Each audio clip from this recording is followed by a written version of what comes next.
আসসালামু আলাইকুম রহমতুল্লাহি ওয়া বারাকাতুহু। সম্মানিত দর্শকবৃন্দ, দূর দূরান্ত থেকে যে ভিডিও দেখছেন এবং দেখবেন তাদেরকে বলছি, মুসলিম জীবনে অবিচ্ছেদ্য অপরিসীম গুরুত্বপূর্ণ একটি রোকন বা ইসলামের দ্বিতীয় স্তম্ভ হচ্ছে নামাজ। এই নামাজকে অত্যন্ত ফজিলত ও সওয়াবের আশাবাদী হয়ে ইবাদত করতে হলে চাই মসজিদ। আর মসজিদে সমবেতভাবে নামাজ পড়তে হলে চাই একজন যোগ্য ইমাম। একজন যোগ্য ইমামের পিছনে নামাজ পড়তে হলে চাই তাকে যোগ্য সম্মান ও সম্মানী। তার যেমন যোগ্যতা প্রয়োজন, জ্ঞান গরিমা, দক্ষতা, অভিজ্ঞতা এবং পাণ্ডিত্য অর্জন, খুতবা, বয়ান, আলোচনা ইত্যাদি বিষয়ে ঠিক এমনিভাবে একজন যোগ্য ইমামকে পরিচালনা করতে, একজন যোগ্য ইমাম তার সংসারকে চালাতে যে পরিমাণ খরচ অর্থ ব্যয় প্রয়োজন, সেটাও এলাকাবাসীর সে সমাধান করা, তার চাহিদা পূরণ করা, প্রয়োজন পূরণ করা, সাধ্য অনুযায়ী চেষ্টা করা উচিত। অত্যন্ত দুঃখ ও পরিতাপের বিষয়, আজকে আমাদের এই বাংলাদেশে একজন ইমাম চাওয়া হয় মসজিদের জন্য। সে বিবাহিত হবে, 35 বয়স হবে, 10 থেকে 12 বছর অভিজ্ঞতা সম্পন্ন হবে, হাফেজ, মাওলানা, মুফতি হবে। এই ধরনের দীর্ঘ শর্ত থাকে। ভালো কথা, অবশ্যই এই শর্তগুলি উচিত। তবে একজন যোগ্য দক্ষ হাফেজ আলেম তার সংসার পরিচালনা করতে, তার জীবন সুন্দরভাবে সুচারুরূপে পরিচালনা করতে যেই অর্থ দরকার, যেই আর্থিক যোগান দরকার, এই যোগানটা আমাদের সমাজ থেকে হয় না। সেটা অত্যন্ত দুঃখ পরিতাপের বিষয়। বর্তমান সময়ে আমরা সবাই জানি যে দ্রব্যমূল্যের ঊর্ধ্বগতি। কোনো সবজি 60, 70, 80 টাকার নিচে পাওয়া যায় না। 65 টাকা, 70 টাকা নিয়ে চাল পাওয়া যায় না।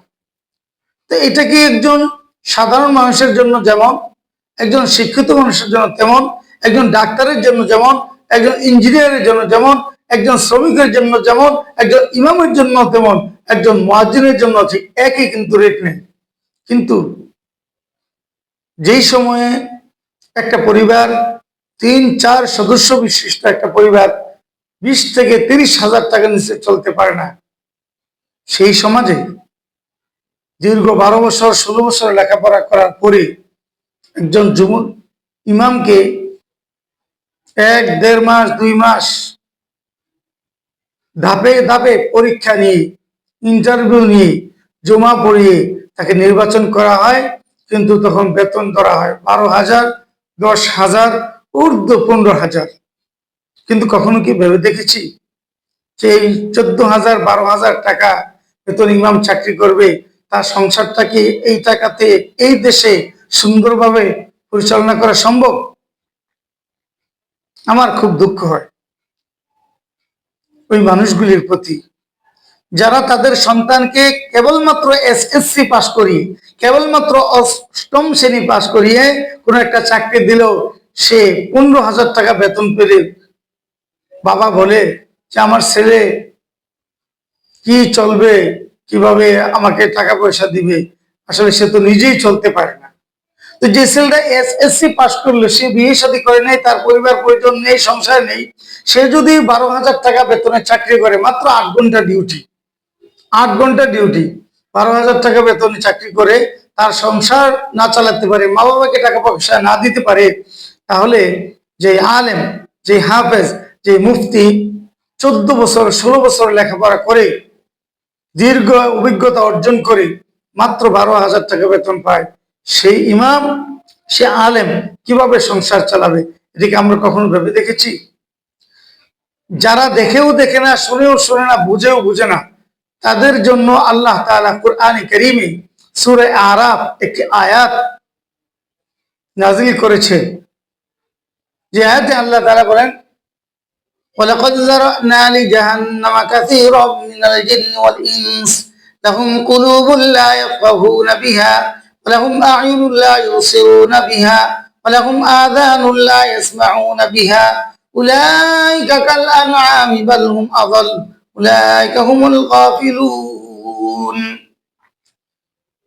আল্লাহ তাআলা বলেন, ওয়ালাকাদ যারানা লিজাহান্নাম, আমি সেই সমস্ত মানুষ এবং জিনদের মধ্যে অধিকাংশ মানুষ এবং জিনদেরকে জাহান্নামে নিক্ষেপ করব। লাহুম কুলুবুন লা ইয়াফকাহুনা বিহা, যাদের অন্তর আছে সেই অন্তর দিয়ে ভালো কিছু চিন্তা করে না। ওয়া লাহুম আ'য়ুনুন লা ইউবসিরুনা বিহা, যাদের চক্ষু আছে সেই চক্ষু দিয়ে ভালো কিছু দেখে না।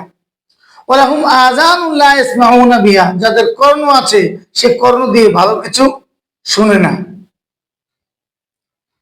অর্থাৎ এখানে বলা হয়েছে যাদের বিবেক আছে, সুস্থ মস্তিষ্ক আছে, কিন্তু সুস্থ মস্তিষ্ক দিয়ে চিন্তা করে না, সুস্থ মস্তিষ্ক দিয়ে চিন্তা করে না, তাদের জন্য বলা হয়েছে উলাইকা কাল আনআম, তারা চতুষ্পদ জন্তু। আল্লাহ তাআলা যেহেতু মহান, তার একটি ছোট্ট শব্দে অনেক অর্থ। আমি তাদেরকে, ওই মানুষগুলিকে বলবো যারা ইমামদেরকে 12,000 টাকা বেতন দেয়, খাবার দাবারের ব্যবস্থা নেই, 15,000 টাকা বেতন দেয়, নিজের উপর খাবার দাবার, মাসের ছুটি অত্যন্ত কম, 2 দিন 1 দিন, থাকার জায়গা নেই, সিঙ্গেল রুম আছে, সেই মানুষগুলো তারা শিয়াল কুকুর জানোয়ার, তারা অমানুষ। এই কথা আমার নয়, আপনি হয়তো রাগ করতে পারেন, এটা কোরআনের আয়াত। আল্লাহ বলেন উলাইকা কাল আনআম, তারা চতুষ্পদ প্রাণী। তো আপনি বলেন চতুষ্পদ প্রাণীকে? চতুষ্পদ প্রাণী হচ্ছে শিয়াল, কুকুর, শুকুর, এরা চতুষ্পদ প্রাণী। তাহলে আপনাকে তো সেই গালি দিয়েছে, কে দিয়েছেন? আল্লাহ দিয়েছেন, আমি দেইনি। সূরা আরাফের 179 নম্বর আয়াতে আল্লাহ বলেছেন। অথচ যারা ইমাম, তাদের ব্যাপারে আল্লাহ কি বলছেন? ওয়াজআলনা লিল মুত্তাকিনা ইমামা, আমি মুত্তাকিদের জন্য, তাকওয়াবানদের জন্য, পরহেজগার ব্যক্তিদের জন্য আমি তাদেরকে ইমাম হিসাবে, নেতা হিসাবে, লিডার হিসাবে নির্ধারণ করেছি। সূরা আলিফ লাম মিম সাজদা 25 নম্বর আয়াতে আল্লাহ বলেন, وجعلناهم أئمة يهدون بأمرنا لما صبروا وكانوا بآياتنا يوقنون। وجعلناهم أئمة, আমি তাদেরকে ইমাম হিসেবে নির্বাচন করেছি, ইয়াহদুনা, তারা হেদায়েতের পথ প্রদর্শন করবে, বিআমরিনা, আমার হুকুম আহকামের বিষয়ে, লাম্মা সাবারু, যখন তারা ধৈর্য ধারণ করবে, ধৈর্য ধারণ করে শুনবে, বুঝবে, সে বিষয়ে তারা হেদায়েতের পথ প্রদর্শন করবে।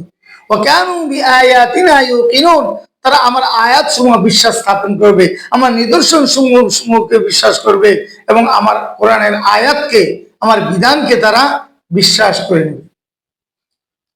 তো আইম্মাতান, ইমাম বহু বচন আইম্মা। আপনি একটা মসজিদের ইমামকে তুচ্ছ তাচ্ছিল্য করতে পারেন না, কারণ বিশ্বনবী মুহাম্মদ আরবি সাল্লাল্লাহু আলাইহি ওয়াসাল্লাম, তিনি যেমন নবী ছিলেন, তিনি একজন খতিব ছিলেন, তিনি একজন ইমাম ছিলেন। একজন ইমাম, তিনি যখন মিম্বরে দাঁড়ান, তিনি কিন্তু বিশ্ব নবীর সেই জায়গায় দাঁড়ান। একজন ইমাম যখন তিনি নামাজে দাঁড়ান ইমামতি করার জন্য, তিনি কিন্তু বিশ্ব নবীর সেই জায়গায় দাঁড়ান, যেটা বিশ্ব নবী সেই দায়িত্ব পালন করেছেন। আল্লাহ কোরআনে বলেছেন, ইন্নামা ইয়াখশাল্লাহা মিন ইবাদিহিল উলামা, নিশ্চয়ই আল্লাহ তাআলার বান্দাদের মধ্য থেকে উলামায়ে কেরাম আল্লাহকে বেশি ভয় করে। আপনি হয়তো হাতে গোনা 2-1টি বিচ্ছিন্ন ঘটনা দেখাতে পারবেন যে আলেম হয়েও, ইমাম হয়েও বিভিন্ন ধরনের দুষ্কর্ম অপকর্ম করছে। হ্যাঁ, এটা হতে পারে, আমরা অস্বীকার করি না, কিন্তু মনে রাখবেন, একজন আলেম সে কিন্তু ফেরেশতা নয়, সে মানুষ, সে ভুল করতে পারে, সে শয়তানের ধোঁকায় পড়তে পারে, কিন্তু আমরা ভুলটাকে কখনো সাপোর্ট করি নাই, করব না। একজন মুমিন ব্যক্তি, সে অন্যায়কে অন্যায় স্বীকার করতে হবে। সে একজন আলেম হিসাবে ভুল করেছে বিধায় সে অন্যায়কে অন্যায় মানবে না, এটা হয় না। কিন্তু তাই বলে 1-2 জন আলেম ভুল করলেও সমগ্র উলামা জাতিকে আলেম সমাজকে আপনি তুচ্ছ তাচ্ছিল্য করতে পারেন না, আপনি তাদেরকে হে প্রতিপন্ন করতে পারেন না।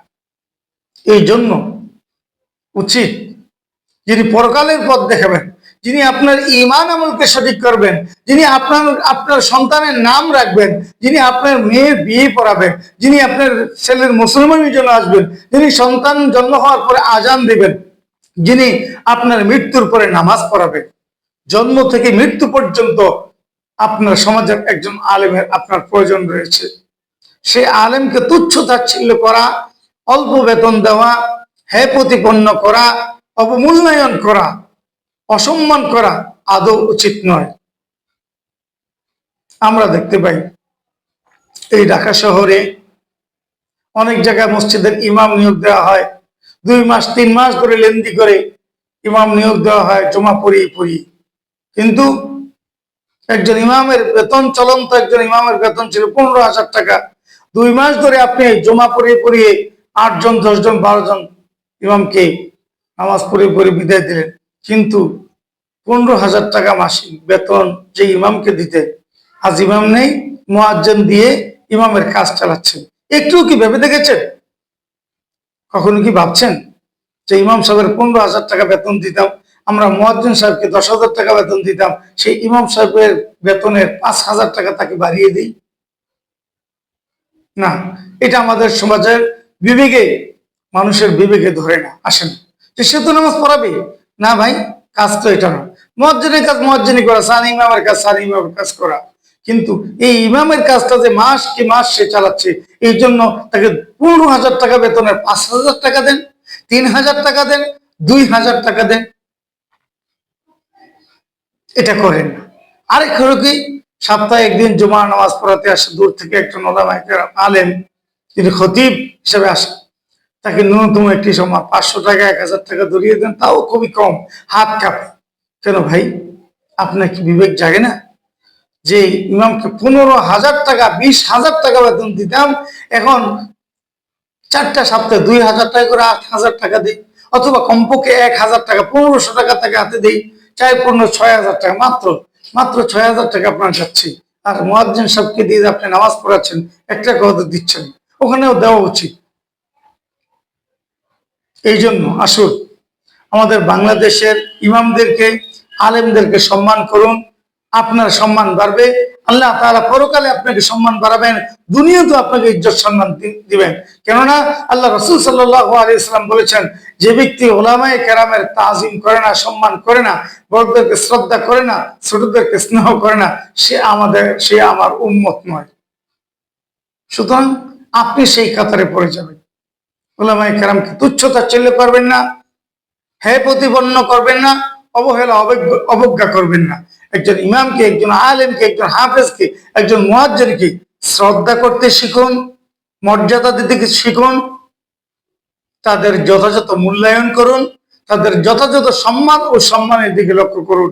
তাহলে আমাদের দেশ, আমাদের সমাজ, আমাদের রাষ্ট্র সুন্দর হবে এবং সুন্দরভাবে চলবে। উলামায়ে কেরাম সুখে থাকলে, শান্তিতে থাকলে আপনিও শান্তিতে থাকবেন, আপনার পরিবার শান্তিতে থাকবে, দেশ শান্তিতে থাকবে। আমাদের এদেশ হবে সুখী, সমৃদ্ধি, সোনার বাংলাদেশ। আসুন আমরা সমাজকে সুন্দরভাবে বিনির্মাণ করি, কোরআন শিখি, কোরআন জানি, ওলামাদের সম্মান করি এবং সুন্দরভাবে সমাজ গড়ি। আসসালামু আলাইকুম ওয়া রাহমাতুল্লাহ। ভালো থাকবেন। এই ভিডিওকে যারা দেখবেন তারা লাইক কমেন্ট করবেন। আসসালামু আলাইকুম।